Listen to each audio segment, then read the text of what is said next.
siapa?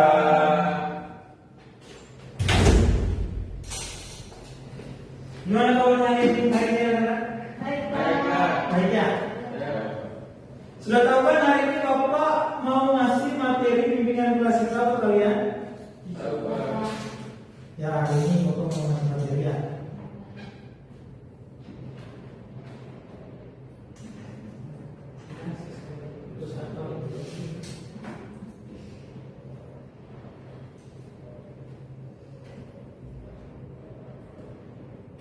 Coba. Oh ya, udah. Oke, sebelum Bapak melanjutkan ke materi hari ini, berdiri dulu.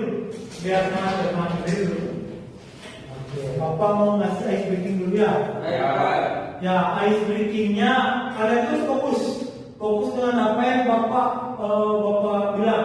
Misalkan Bapak bilangnya megang telinga, kalian harus pegang telinga. Ya. Clue-nya kalian dengar apa yang Bapak bilang, bukan apa yang Bapak pegang. Ya, clue-nya kalian dengar apa yang Bapak bilang. Oke. Kepala, megang kepala. Oke. Telinga, mulut, pipi, dagu, hidung. Itu fokus tuh. Fokus. Ya. Clue-nya apa yang Bapak bilang dia kalian pegang, bukan apa yang Bapak bilang dia kalian ikutin. Ya. Siapa, Pak? Yang salah nanti kita disambil loh. Ya. Oke, nanya. Ya. Kepala, telinga, pipi, dagu, hidung, kepala.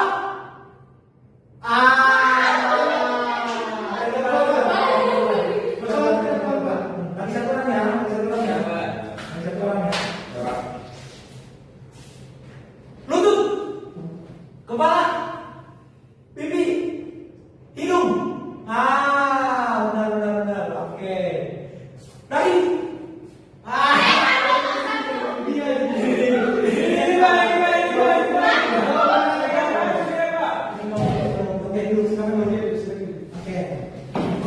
Sanksinya dari Bapak. Bisa ditulis Pak. Pak, biar Bapak aja yang ngasih. Sanksinya dari Bapak kalau kamu cukup ngasih motivasi aja ke teman-teman. Motivasi kata-kata hari ini ke teman-teman. Kata-kata hari ini. Mas Andro. Saya sebelum ke sana. Makan nama saya tidak bisa kalau Bapak biasa dipanggil. Ya. Kamu siapa namanya? Saya Ibu. Oke, silakan. Dia. Ya, kata hari ini kita Iya. semangat dan tetap berjuang walaupun tidak ada uang. Oke. Terima kata-kata hari ini dari teman-teman.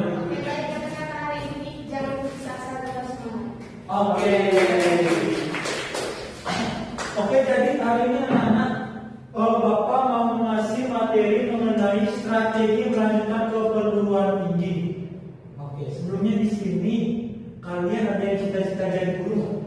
Saya Pak. Saya, Pak. Iya, justru itu makanya Bapak tepat sekali ngasih strategi ini ke kalian. Ya, yang pertama itu mengenali diri atau self assessment, di mana mengenali diri adalah langkah awal. Ya, di mana mengenali diri adalah langkah awal. Sebelum menentukan pilihan perguruan tinggi, kalian perlu memahami potensi diri kalian, bakat minat yang dimiliki, prestasi yang pernah dicapai, kemampuan finansial kita. Ya, ini poin-poin penting sekali ya, mengenali diri. Dan kalian itu harus paham apa bakat kalian, apa potensi kalian. Ya. Di sini ada yang tahu bakatnya apa? Saya, Pak. Apa? Bakat saya memancing, Pak. Bakat mancing keren. Ada lagi? Saya Pak, Apa? yang kurang Pak. Keren, bakatnya saya kurang. Kalian itu bakatnya apa? Badminton, wis, keras tuh. Iya Pak. Yang di belakang dia itu bakatnya apa? Bola voli. Oh ya, dari postur tubuhnya emang memungkinkan jago main bola voli. Apa? Saya juga belum tahu Pak. Bola voli. Keren. Kalau Kalian saya sih memasak. memasak. Ya, jadi sangat penting itu potensi diri. Ya, jadi kalian harus tahu apa sih bakat saya. Biar nanti bakat kalian itu disupport sama apa yang kalian inginkan. Misalkan nih, si apa namanya? Ical. Misalkan Ical, bakatnya sepak bola. Aku harus ngambil kayaknya kalau aku jadi guru, kayaknya aku kerennya ngambil PJKN deh. Karena itu kan sesuai bakatnya. Nanti disupport lewat bakatnya itu, lewat basicnya itu. nanti bisa saja berhasil ya. Yang kedua yang berikutnya di sini ada bakat dan minat, terus prestasi yang pernah dicapai, habis itu kemampuan finansial keluarga. Ini kalau pentingnya teman-teman ya, kemampuan finansial keluarga itu sangat-sangat penting ya. Dan juga selain kalian pengen punya cita-cita atau pengen keinginan sesuatu, kalian harus sangat-sangat perlu melihat ke belakangnya finansial. Pertama, kalau memang potensi atau dari keluarga bisa mencukupi, saya sarankan harus semangat gitu ya, harus semangat. Ya, yang berikutnya di sini ada menentukan tujuan dan rencana karir. Ya, menentukan tujuan dan rencana karir. Poin pertama di sini tujuan pendidikan. Ya. Kalian harus tahu nih apa tujuan kalian kuliah. Misalkan kalian nanti kuliah, kalian harus tahu apa sih tujuan saya kuliah. Jangan kuliah cuma ikut aja. Ya, kalian harus tahu goalsnya apa. Kuliah itu yang pertama itu apa sih tujuan saya kuliah? Ya, karena itu yang membuat dorongan, itu tolakan kalian nanti untuk menjadi sukses. Kalian tahu goalsnya, kalian tahu tujuannya. Ya. Yang kedua, program studi apa yang saya pilih?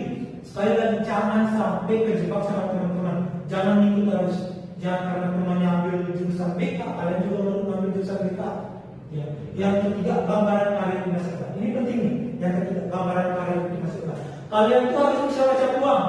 Kira-kira 5 tahun ke depan itu apa sih yang menonjol, apa sih yang banyak dicari pekerjaannya. Misalkan 5 tahun ke depan yang banyak dicari itu PJKN. Ambil PJKN, jangan takut. Ambil, apalagi kayak cara dia hobi dan bakatnya itu di olahraga. Penting, itu support itu. Ya. Sampai di sini ada pertanyaan? Saya, Pak. Ini. Ya Pak. Kan tadi kan Bapak bilang misalnya PJKN ini. Iya.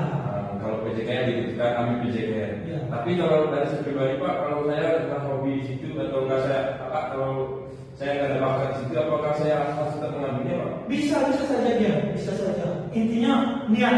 Ya. Seperti apa yang Bapak bilang, jangan ikut-ikutan. Kalau kamu punya niat, meskipun kamu punya bakat, karena nanti ketika kamu mengambil jurusan itu, nanti akan diasah di sana. Ya. Yang penting itu niatmu. Kalau kamu punya niat, nanti akan berhasil. Ya. 3 poin ini sangat penting teman-teman. Tujuan pendidikan, kalian harus tahu apa sih tujuan kalian berada di suatu universitas dan program studi apa yang harus kalian pilih. Kalian harus jauh-jauh hari dari bangku SMA, harus punya planning itu. Apa sih kira-kira yang cocok buat saya gitu? Apa yang cocok? Terus gambaran kalian di masa depan seperti yang Bapak bilang tadi. Kalian harus pilih memang betul-betul yang memang kayak apa ya? Seperti kayak cocok lah, melangkah di suatu tempat gitu ya. Itu maksud gambaran kalian di masa depan. Oke, yang ketiga itu mengumpulkan informasi perguruan tinggi. Nah, mumpung teman-teman di sini masih kelas 3 SMA kan ya? Ya, mengajar di sini masih kelas 3 SMA. Mulai dari sekarang tanya untuk kakak-kakak kalian atau kenalan-kenalan kalian, cari relasi sebanyak-banyaknya. Cari di mana sih universitas paling bagus dan universitas yang ada jurusan yang saya minati. Loh, di sini kan paling pertama jenis perguruan tinggi atau universitas, sekolah tinggi dan akademi. Yang kedua program studi yang tersedia seperti yang Bapak bilang. Misalkan Helenora mau ambil jurusan apa nanti? Jurusan BK, Pak. BK misalkan dari sekarang Helenora cari relasi, entah carinya di Google, di sosial media atau nanya-nanya ke orang. Cari dari sekarang kira-kira jurusan BK itu adanya di mana?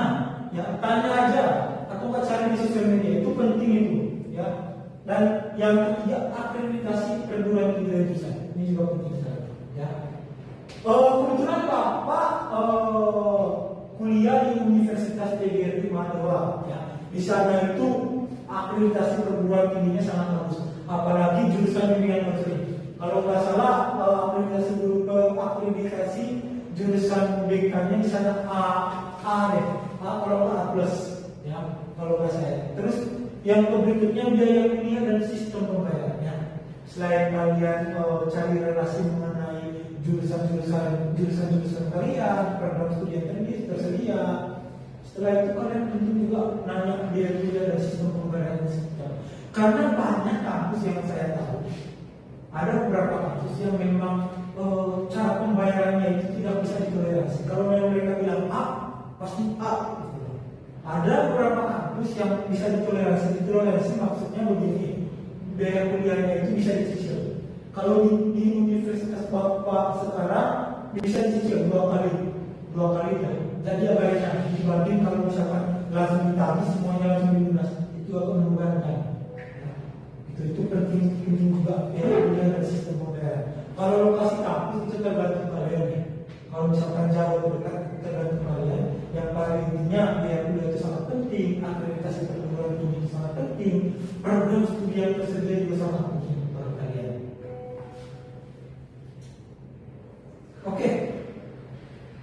Di sini yang keempat, konsultasi dengan guru BK, orang tua dan alumni. Konsultasi dengan guru BK, orang tua dan alumni sangatlah penting bagi kalian karena bisa membantu kalian mengambil keputusan yang lebih terarah, realistis dan bertanggung jawab. Sekali lagi, konsultasi dengan guru BK, orang tua dan alumni sangatlah penting bagi kalian karena bisa membantu kalian mengambil keputusan yang lebih terarah, realistis dan bertanggung jawab. Melalui konsultasi guru BK, orang tua dan alumni, kalian bisa dibantu untuk mengenali minat dan bakat kalian, menentukan jurusan dan perguruan tinggi yang sesuai, mendapatkan informasi tentang biaya beasiswa, membuat keputusan pendidikan secara tepat. Karena masukan dari guru BK, masukan dari orang tua, lalu membantu kalian mengambil keputusan yang benar. Kenapa seperti itu? Guru BK itu sangat berperan penting terhadap masa depan kalian. Kenapa? Karena yang dapat mengenali minat dan bakat kalian itu yang tahu itu sebenarnya cuma guru BK. Ya. Makanya dari sekarang kalian perlu mendekatkan diri kepada guru BK. Jangan pernah berpikir guru BK itu kayak orang-orang yang sering nyari masalah. Jangan pernah takut sama guru BK. Guru BK itu orang yang sebenarnya paling baik di sekolah menurut saya. Ya. Yang kedua itu menentukan jurusan dan perguruan tinggi yang sesuai. Yang ketiga, mendapatkan informasi tentang biaya dan beasiswa, membuat keputusan pendidikan secara tepat. Di sini kan tadi melalui konsultasi guru BK dengan orang tua, ya, dan alumni. Penting juga ya berkonsultasi dengan orang tua. Jangan asal-asal pilih, ya. Karena bagaimanapun orang yang namanya orang tua tidak mungkin ya orang tua itu menjebak seorang anak. Itu nggak mungkin. Pasti semua orang tua itu kepingin anak-anaknya sukses nanti ya. Pasti dia akan ngasih solusi yang terbaik buat anak. Makanya penting sekali ya konsultasi dengan orang tua. Dan terus yang terakhir itu konsultasi dengan alumni. Misalnya kayak Dora tadi cuma ngambil jurusan kita, cari alumni yang pernah ngambil jurusan kita. Coba nanya-nanya ke mereka tentang mengenai biaya, seperti mengenai biaya, akreditasi. Penting itu, karena itu sangat-sangat penting bagi kamu berbanyak. Oke. Yang kelima, membuat daftar alternatif dan memprioritaskan pilihan. Kalian sebaiknya tidak hanya memiliki satu pilihan, buatlah pilihan utama. Setelah pilihan utama, baru buatlah pilihan caranya. Maksudnya dari ini apa itu sekarang lagi rame-ramenya SBMPTN-nya, kalau saya tes di kampus ya. Ya, maksud saya gini, kalian boleh milih satu jurusan, boleh saja. Tapi alangkah baiknya milih satu jurusan, cadangin jurusan yang nggak mungkin dong kalian hanya menyukai satu jurusan aja. Pasti ada banyak. Usahakan punya cadangan, karena kita kan nggak tahu ya, misteri semua masih misteri ya, kita kan nggak tahu. Misalkan kayak Gian mengambil jurusan PJKR, pas tes SBMPTN baru lolos, bingung nanti. Aduh, udah mau deadline-nya udah menutup, jadwal pendaftarannya, baru dia bingung. PJKR saya nggak lolos, terus sekarang saya mau bilang beda nih kalau misalkan dia pilih jurusan utama, setelah itu pilih cadangannya. Misalkan dia jurusan utamanya PJKR, misalkan nanti nggak lolos PJKR, dia bisa ngambil bimbingan konsul. Jadi gue punya cadangan, nggak bingung nanti misalkan kalau nggak lolos di pilihan utamanya. Itu maksud poin kelima ini. Oke, yang keenam, menganalisis peluang karir dan arah masa depan. Kalian perlu memahami prospek kerja dari jurusan yang dipilih, seperti peluang kerja di instansi pemerintah, kesempatan kerja di sektor swasta, peluang menjadi tenaga pendidik atau wirausaha. Analisis ini membantu kalian menyesuaikan pilihan studi dengan kebutuhan dunia kerja. Ya. Saya rasa kalian paham mengenai poin ini. Ya. Ada yang paham? Maksud dari poin-poin ini ada 3 poin yang peluang kerja di instansi pemerintah. Kalian perlu memahami prospek kerja dari jurusan yang dipilih. Ya. Kalian perlu paham. Misalkan BK nanti kira-kira saya jadi apa ya kalau misalkan saya jadi BK? Ya bisa saya jadi konselor bisa. Kalau kalian teliti ngambil S2-nya, ya bisa saja jadi punya tempat khusus buat orang-orang stres, orang-orang yang punya gangguan jiwa, itu bisa saja. Ya kalian harus pahami ya, prospek kerja dari jurusan yang kalian pilih.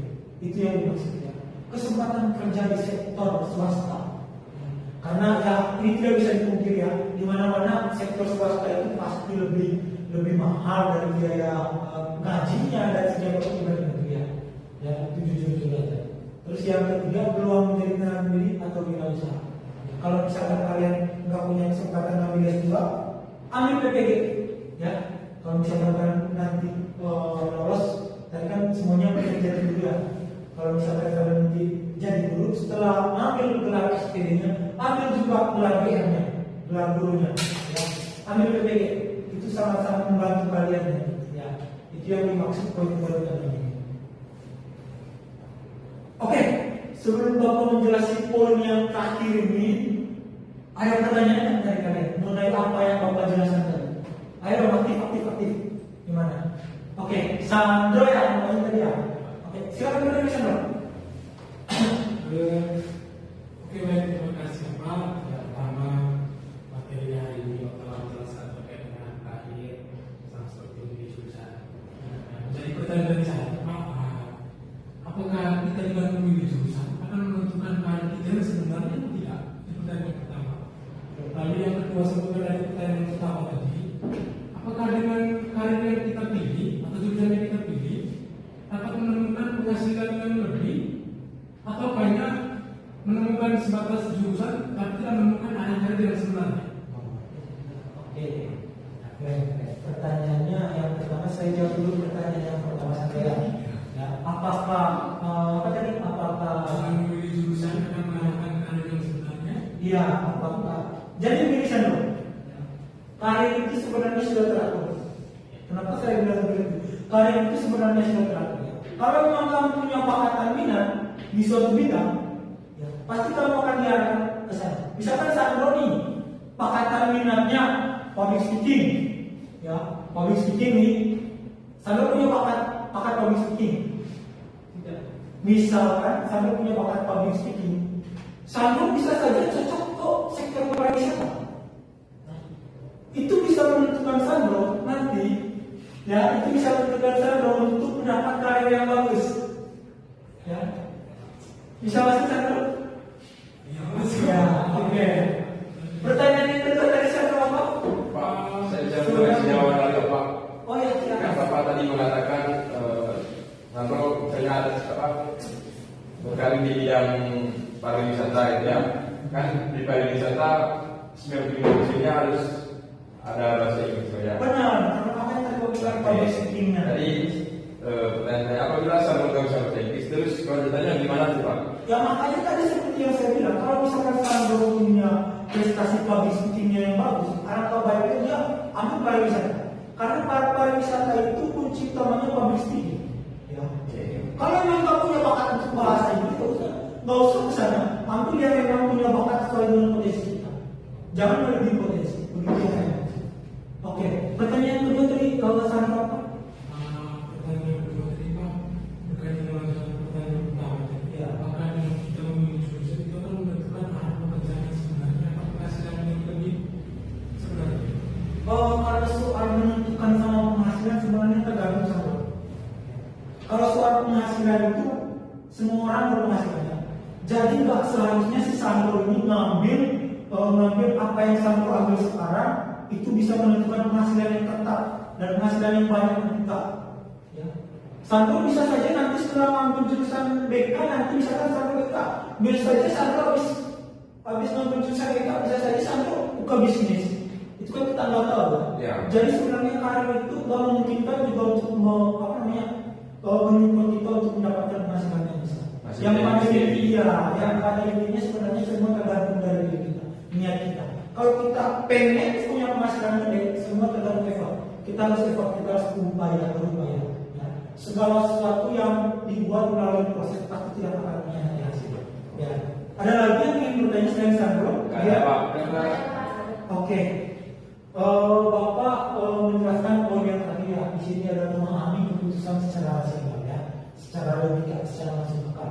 Ya. Tahap terakhir adalah mengambil keputusan dengan mempertimbangkan hasil mengenali diri, informasi perguruan tinggi, masukan dari orang tua dan guru, peluang karir. Ya. Keputusan yang rasional adalah keputusan yang realistis, logis, dan sesuai dengan kondisi diri. Jadi begini, poin yang terakhir ini di mana? Setelah kalian berkonsultasi dengan guru BK, dengan orang tua kalian, atau dengan alumni, dengan teman-teman, setelah kalian memang benar-benar kalian mengambil keputusan, oh saya harus mengambil jurusan ini, baru kalian bisa mengambil keputusan yang rasional, yang masuk akal ya. Jangan mengambil keputusan hanya untuk ikut sama temannya. Terkadang gen-gen seperti kalian itu banyak yang ikut aja, Ya, yang jujur aja ya. Ujung-ujungnya apa nanti setelah saya S1 ngambil nggak tahu arahnya kemana ya. Usahakan ngambil jurusan itu sesuai potensi kalian. Kalau memang kamu hebatnya di situ, hebatnya di A, ambil yang A itu ya. Jangan salah-salah, itu penting sekali ya. Oke, itu saja materi dari Bapak hari ini. Mungkin kesimpulan dari apa yang Bapak jelaskan hari ini tidak banyak ya. Oke, jadi kesimpulan kita mengenai materi strategi belajar perguruan tinggi yang pada intinya itu kesimpulan dari materi Bapak ini, jadi kalian itu betul-betul punya semangat ya, kalian harus support diri kalian itu. Jadi jangan pernah ikut apa yang dibilang sama orang lain, jangan pernah ya, karena potensi kita dan potensi orang lain itu beda-beda. Setiap orang itu punya bakatnya masing-masing ya. Mungkin A sama mungkin B bakatnya sama. Kadang beda ya. Kalian itu harus tahu bakat kalian itu apa ya. Nah, cari relasi sebanyak-banyaknya ya. Cari circle yang bagus ya. Cari di mana circle itu bisa menghargai kalian ya. Jangan cari circle di mana kalian di situ tidak bisa dihargai. Ya. Ketika kalian dihargai di suatu circle ya, di situ akan membangun sebuah relasi yang bagus. Ya, itu saja materi dari Bapak ini. Terima kasih atas perhatian dari adik-adik sekalian. Terima kasih. Ya, sekian ya. Terima kasih Pak atas materi yang diberikan kepada kami. Tapi apa lagi? Iya, Bu. Tapi apa lagi?